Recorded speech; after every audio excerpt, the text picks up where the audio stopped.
Hi there, this is Math with Angela. I'm going through this question on plans and elevations. What you can see here from this question here, it says they've given us the plan at the top here, which is the top view. So what you can see here is that if you're looking down on it, it goes three squares back, and it's got 1, 2, 3, 4 different sections. So those 4 different sections are emulated in the front elevation.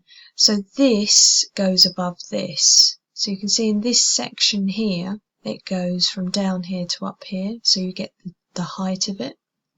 Then this section here goes across, and then this section here dips down, so this is the top view of it, and then this comes back up again, just like this section here.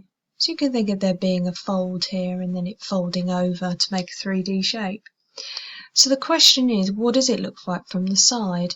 So the side view is if you're looking this way, yeah? So it's basically, what is the height and the width of this diagram? So we know that it's going to be a height of 4 straight up squares. Okay, so let me draw that first. So we're going to have 4 squares up like that. Okay, and then how far back it goes is 3 squares. So then we're going to have 3 squares back. Now when we're doing an elevation or a plan, we are not interested in any kind of slopes.